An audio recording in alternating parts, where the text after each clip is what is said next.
Good morning friends, good morning তোমাদের সবাইকে। তোমরা সবাই কেমন আছো? আমি খুব ভালো আছি। তাহলে আজকে দেখো ভিডিওটা এইরকম পজিশন কার কার হয় বলতে পারো? দেখো, আমি এটাতে ডাল বসিয়েছি। আজকে সকাল সকাল এখানে রান্না শুরু করে দিয়েছি। তো প্রথমে বসিয়ে দিয়েছি ডাল, আর ডালের এক্ষুনি গ্যাস ট্যাস মুছে সব কিছু রেডি করলাম। দেখো এইরকম পজিশন কার কার হয়? আমার তো এই পজিশনটা ভীষণ বিরক্ত লাগে। আর তারপরে ওয়েদার দেখো, আজকে তো সারা দিন মান বৃষ্টি, সকাল থেকে বৃষ্টি। দেখো কি সুন্দর, আমার এখান থেকেই সব কিছু দেখা যায়।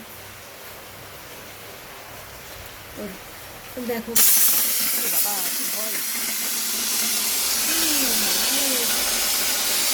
এই জিনিসটা সব থেকে বাজে জিনিস, মানে সব কিছুকে খিটকাল করে রেখে দেয়।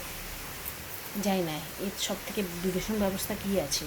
কারণ আমি এর মধ্যে তেল দিতে হয়, তেলও দিয়েছি, সব দিয়েছি, কিন্তু তবুও তার কোনো সমাধান হয় না, সমাধান হচ্ছে না। তো যাই হোক, আজকে এইটুকুই। এবার আমি যদি না নামাই তাহলে ব্যাস সব কিছুই গণ্ডগোল হয়ে যাবে। টাটা, বাই বাই, তাড়াতাড়ি রাখছি।